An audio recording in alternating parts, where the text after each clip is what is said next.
Welcome to the Michael Yardney podcast, where we explore the strategies of Australia's most successful property investors.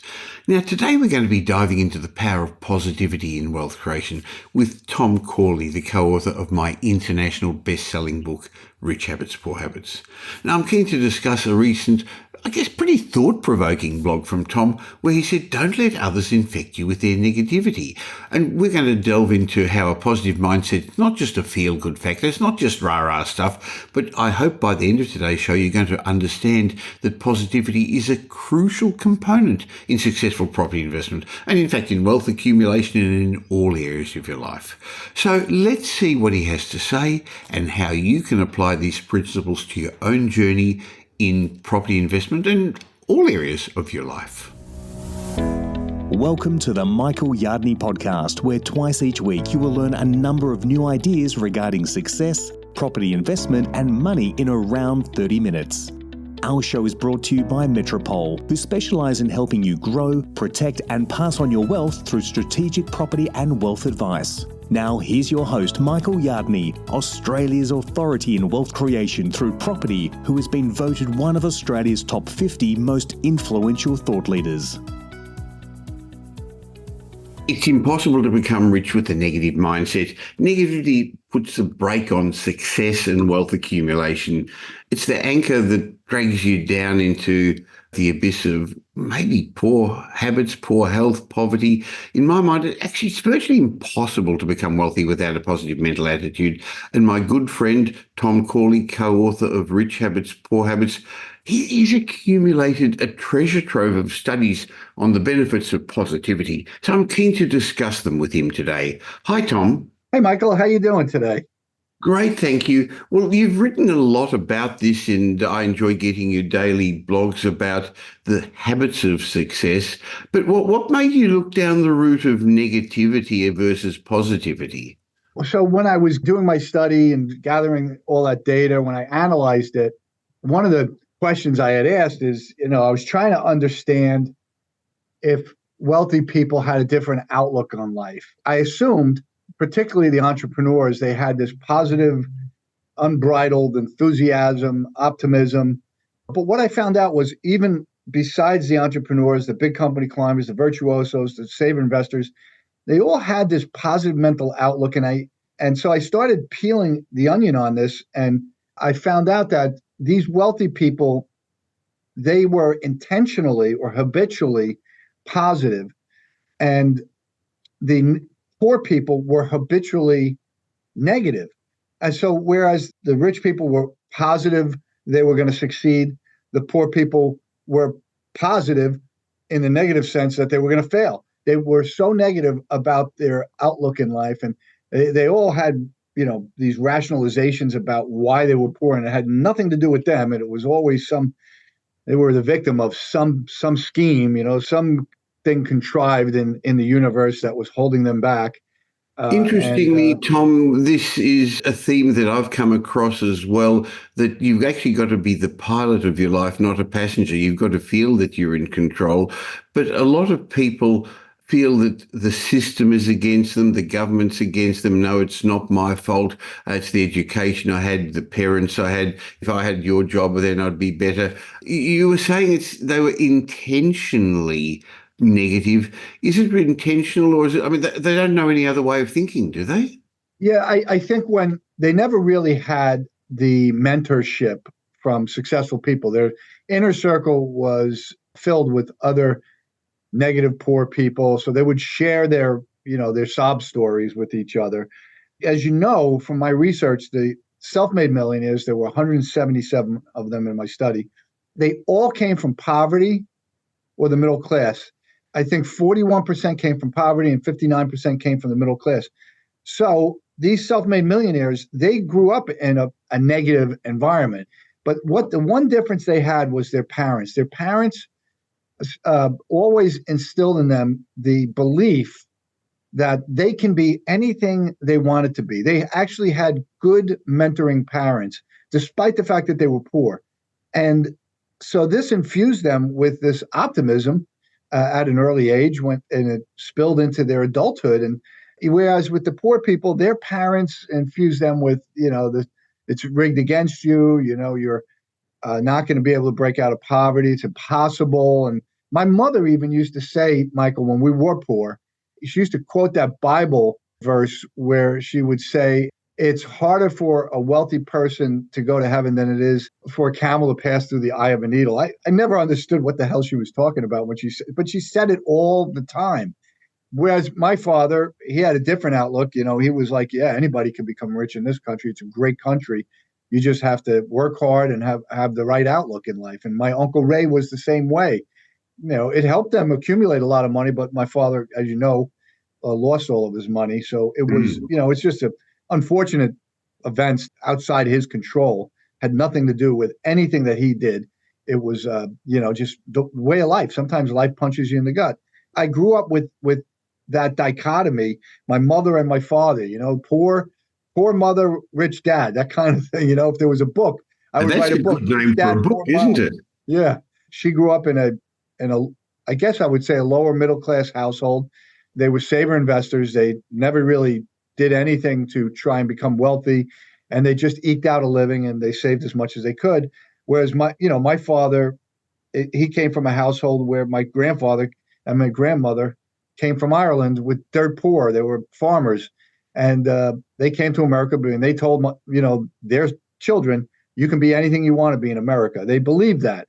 And so it was a different upbringing, they were different mindset. And I really think that it's a shame that so many poor people have accepted and embraced the idea that it's hopeless for them.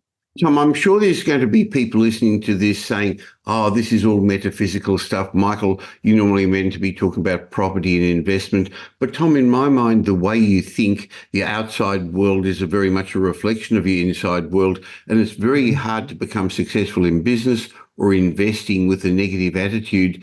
Tom, you recently wrote in your daily blog, and anyone who's listening to this who doesn't get it, I suggest you go to richhabits.net. I'll leave a link in the show notes and get Tom's blog. But you mentioned a little bit about this, that you reread that great book from Dale Carnegie, How to Win Friends and Influence People. My God, Michael, that book, I think that book really is partly responsible for completely changing my mindset.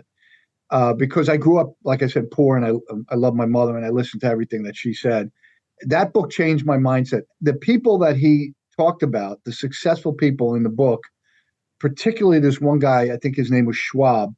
He ended up running the steel company that Andrew Carnegie was in charge of. And this Schwab guy, he had this unbridled enthusiasm, this upbeat nature.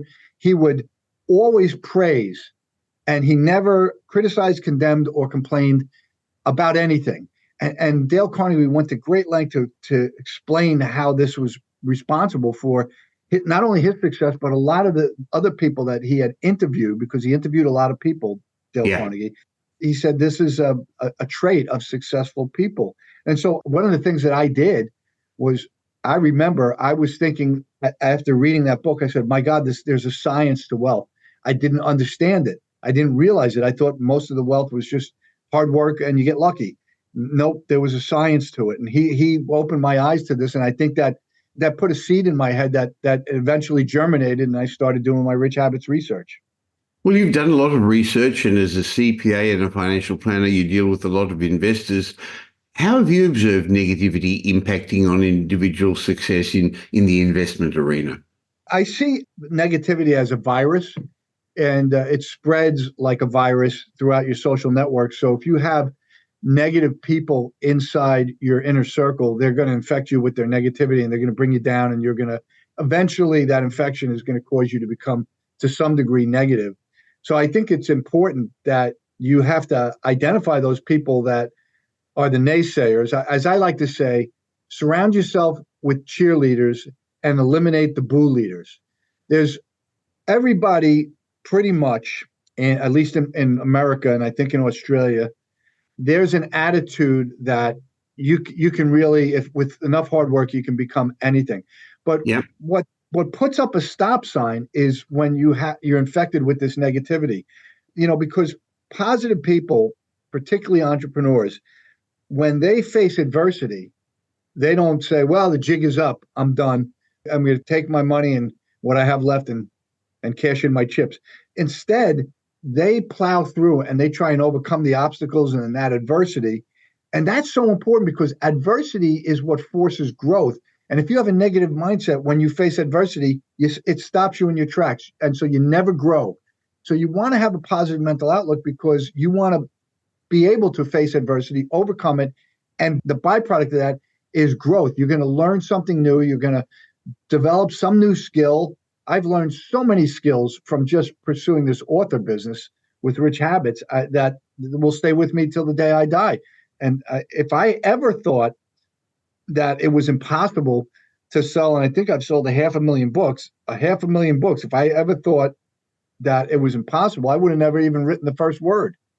Definitely. But Tom, in today's digital age where opinions and the media narratives are pervasive, how can property investors protect themselves from the negativity? The media loves negative. We know that negative headlines get more clicks. How do people remain positive? Number one, and this is not only what I do, but what a lot of the people in my study, the self-made millionaires, did, is they stopped reading the news. They read what they needed to read to stay informed, but they did not read opinion pages. They didn't read detailed information about, this candidate or that candidate or this business or that business.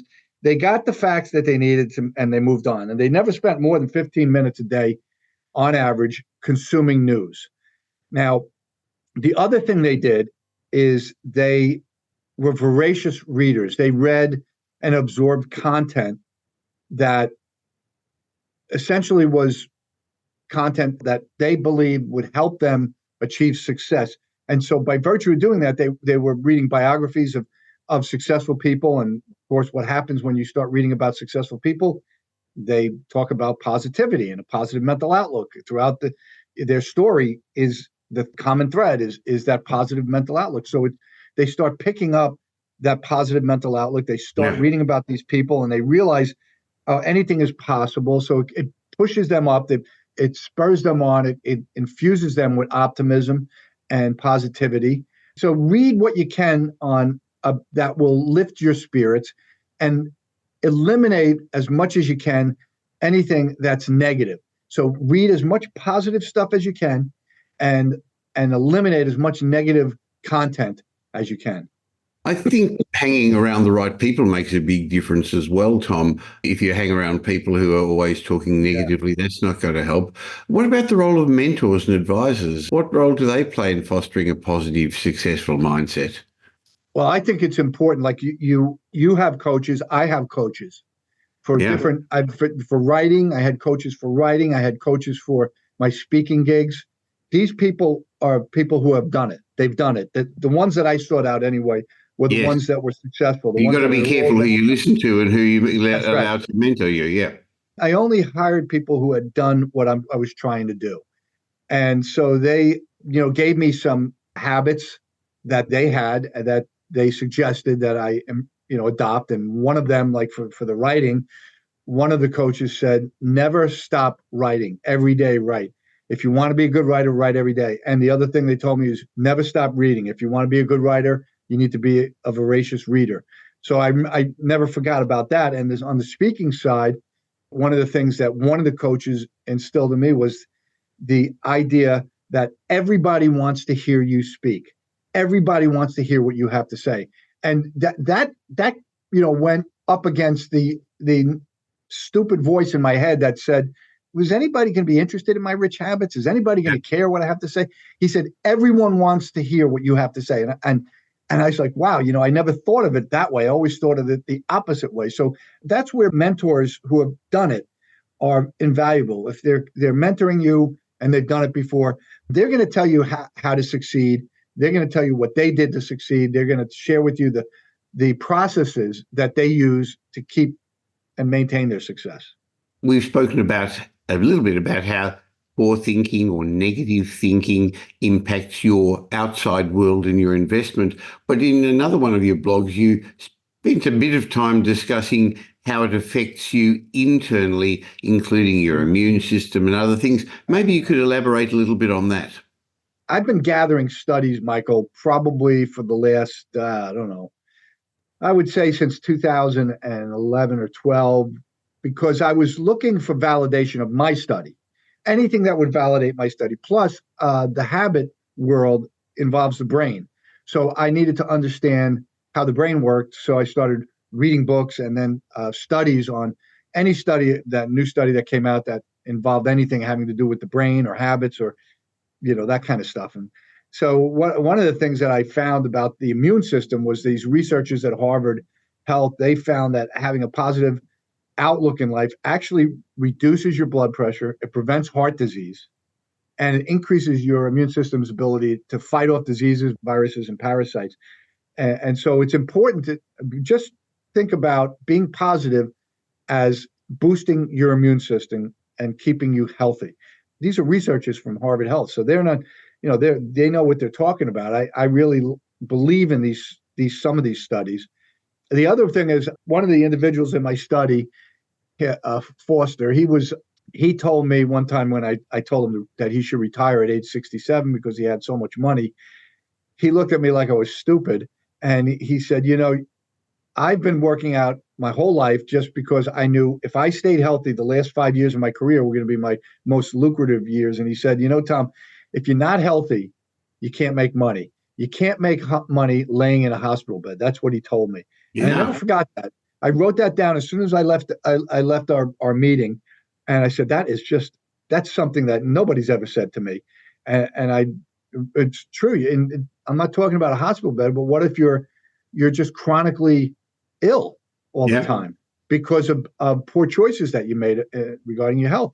That drags you down, by the way, mentally, and that's only it's going to be like a snowball effect. It's just going to affect the other elements of your health. Good health is critical to success, and I don't believe you can be successful without having good health. Now, there are exceptions to that rule, as there are in every rule, but for the most part, the bell curve, the 99% who want to achieve success, you have to be healthy. Well, interestingly, you also wrote, you quoted a couple of studies that positivity increases your lifespan, Tom. That's unusual. Yeah, that came from a Union College study. Professors Joshua Hart and Christopher Chabris, they found that success was correlated to individuals with a positive mindset, and that positive mindset actually increased their lifespan. Another one was the Moskowitz study in 2000. They found that those with a positive mindset lived longer than those with a negative mindset. And well, there's a really good reason to get positive, isn't there? Yeah, if you want to live long. I've studied wealthy people, self-made people, and one of them was John D. Rockefeller. And John D. Rockefeller was this individual who had just incredible belief that he was going to succeed, and so he was an optimist. Everything he went into, he believed he was going to succeed in. And one of the goals he set in life was to live to 100. Well, he died at 99. So his optimism helped him, I believe, was the reason. Besides, good health, he had good health. He was maintained his good health. He didn't drink. He was a teetotaler. He's very religious. But he was, he tried to do everything in moderation, except I think golf. He got a little carried away with golf in the end. But he lived to 99. He almost hit his goal of 100. Now, interestingly, Tom, you also wrote that positivity makes your brain function better. You got better brain power. Is that right? Yeah, and there was just a study that I was reading this morning that came out that positivity actually increases brain size. It increases the size of your brain.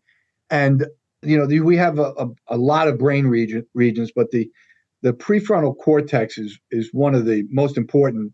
It's your command center for decision-making and logical thinking.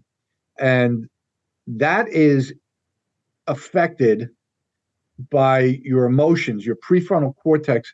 We know that when you enter a negative, when your amygdala takes over, which is the fear, anger, a lot of negative emotions reside in the section of the brain called the amygdala. It actually usurps and takes over the prefrontal cortex. It actually dampens down the prefrontal cortex.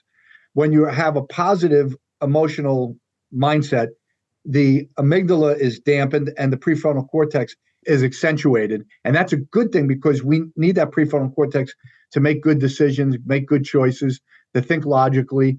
So when you have a negative mindset, you put a bad portion of your brain, bad region of your brain, the amygdala, in charge, and you basically put the prefrontal cortex on a bookshelf. So, Tom, you've written lots of books, and together we've written Rich Habits, Poor Habits, and we started talking about this quite a number of years ago and realised that your research in America, mine in Australia, ended up showing very similarly that your inner world affects your outer world, how you think affects the way you behave, and your habits affect your results. And so our book, Rich Habits, Poor Habits, became very popular in English, but now it's been translated to many languages. And so if anybody listening to this would love to learn how they can change, I think the first thing is awareness. And this is part of the reason we have these chats, to make you aware that, hey, this is the way I'm thinking, and it's not your fault that you're thinking that way, but it's your fault if you keep thinking that way now that you're aware of this. So why not go to richhabitspoorhabits.com and buy your own copy, or you can get it on Kindle, on Amazon or Apple Books, Rich Habits, Poor Habits, so that you can learn the habits that self-made successful people follow every day. Tom, it's never too late to change the way you think, is it? No, the only time it's too late is when you're dead or completely disabled. Uh-huh. So there's always opportunities. Now, currently, there are challenges in the world, geopolitical problems, economic problems. There's always going to be issues outside. So we're not saying be continuously bubbly and oblivious to what's going on. But I think, as I said earlier in the piece, understand that you have got the ability to be in control of your life and in control of the way you think, Tom. Yeah, and that's where, again, it becomes critical to be wary about the content that you're consuming because, I know I follow what's going on in Australia, especially during the pandemic. That was a terrible time in Australia. In the United States, we have a very difficult time right now. There's just an effort to divide the country, and there's so much negativity in America right now, and so you can get caught up in that. And I have to be very careful about it because I have a big presence on Twitter, and Twitter can get awful negative. So you got to be careful. I oftentimes just shut it down when I feel myself getting angry about something. I just turn off Twitter and I go to do something else. And I always say to myself, I have this saying in my head, I am JC Jobs. I am JC Jobs. I have a little saying. Everybody should have a saying. That's my saying. Something that pulls you back into your positive mindset. That does it for me. That makes me stop what I'm thinking, and it shifts me back to being positive. So there's these little affirmations, they work. And I want to tell you that there's a rabbit hole that I've been going down in quantum mechanics, and this rabbit hole is, I guess, can be summarized like this. Quantum mechanics is about the subatomic particles. They believe fascinating topic. That it is, and they believe now that your thoughts, when you have positive thoughts, that connects you to the higher mind, the superconsciousness in the universe, because thoughts are electromagnetic frequencies, and those enter the quantum field. The negative stuff also enters the quantum field, so you have to be careful. But when you are in the negative mindset, you tap into that quantum universal mind that's negative. When you're in a positive mindset, you tap into the one that's positive. And it's in that positive realm, that quantum field, where the ideas, the aha moments come from that help you in pursuing your goals and realizing your dreams. So I guess, this is something that a lot of people might poo-poo, and they might say that this is just pseudoscience, but it's not. Quantum mechanics is now starting to be a real thing. They're really understanding that thoughts are things, that they're energy waves, and that they pierce through the skull. They're electromagnetic Hertz-generated energy waves, and they waves. They are waves, not particles. They're waves, and they shoot out, and they can infect other people. You can infect people around you with your thoughts. You can tap into this higher mind and there's other people that have talked about it, but this is this to me is a rabbit hole that I'm going to go down for the next 2 years. I've been reading a ton of books on this stuff, and your thoughts create your reality. You've heard that before. But how do they do it? They do it through the quantum field. And this is, you'll be finding out probably 10, 15 years from now that all of this stuff is real and that your thoughts are actually a physical thing. That's fascinating. I look forward to chatting with you again about this in a month, and maybe we can go down the rabbit hole of quantum mechanics. Thank you for your time, Tom. Thank you, Michael.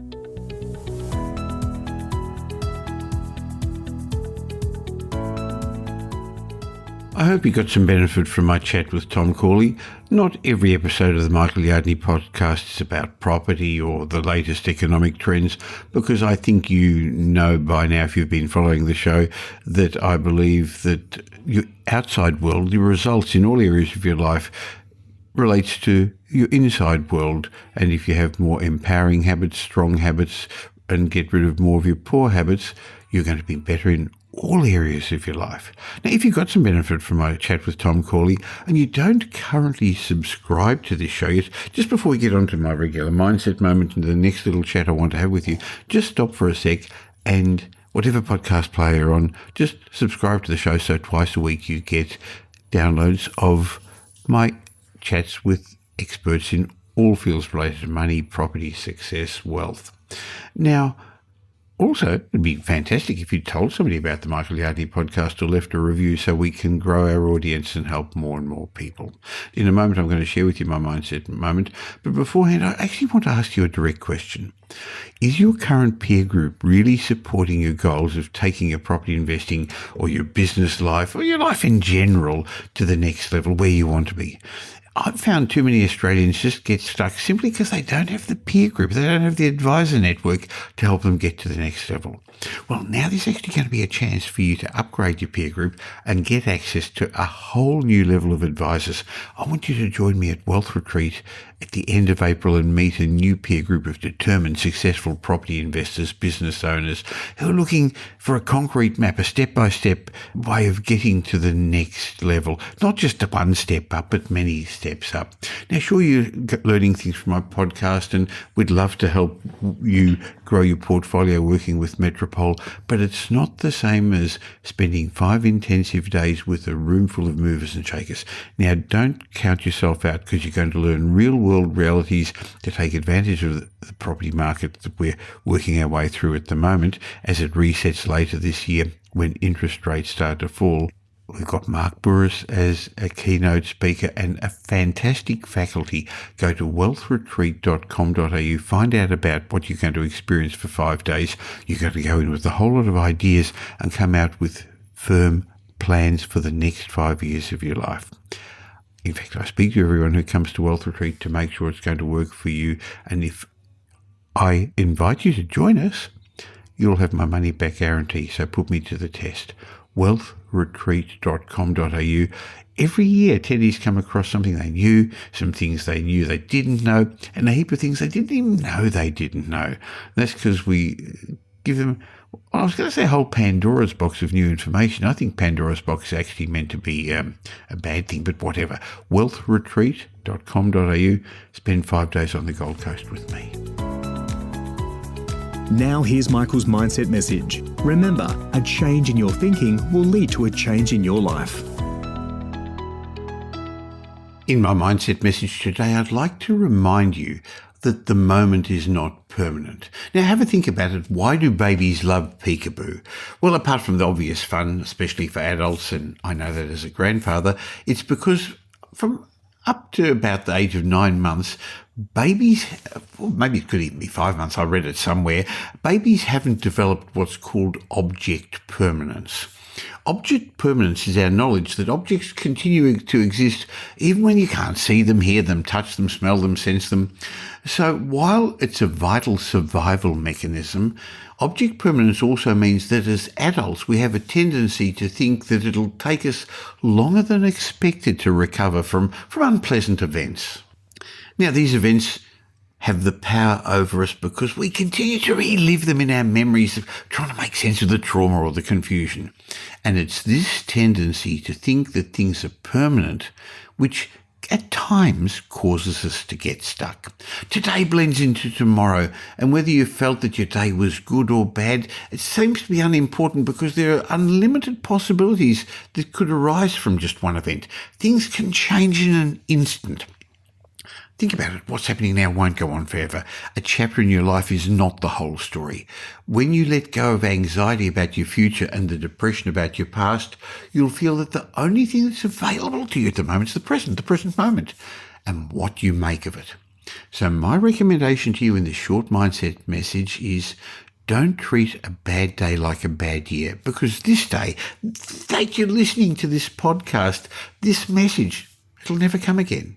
Each breath you take is a precious gift that somebody's out there fighting for. There are people on this planet who just took their last breath. So rather than worrying about the past, remember that it's not permanent, move on, and just think about what are you grateful for right now.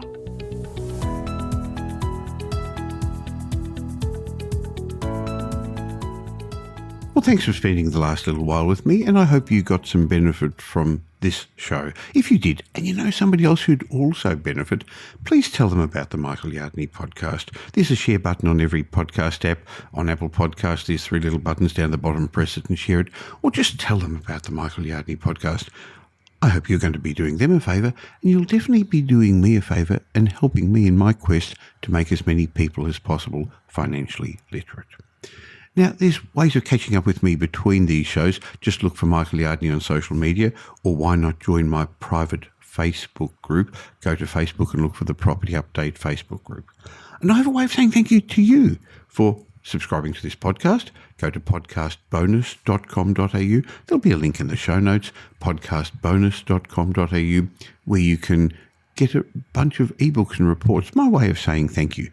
And when you've got time, why not listen to some of the old podcasts? There's individual lessons in each of those that I think would be helpful for you. I'll be back again real soon. In the meantime, have a great week. Make it a great week. Thanks for listening to this episode of the Michael Yardney podcast, which was brought to you by Metropole, who help their clients grow, protect, and pass on their wealth through strategic property and wealth advice. If you like what you heard and don't already subscribe, you'll find us on iTunes or on your favourite Android app as the Michael Yardney podcast. Watch out for our next show, which comes to you twice a week, and you'll learn some new ideas about property investment, success, and money in around 30 minutes. To get more of Michael's thoughts, go across to www.propertyupdate.com.au and sign up for his daily morning briefing, and you'll hear from not only Michael but a group of leading property success and money experts. And just a reminder that the information you heard in this show today is general educational advice and not specific investment advice, as we don't know your personal circumstances. If you're looking for specific advice, why not ask the team at Metropole to help you?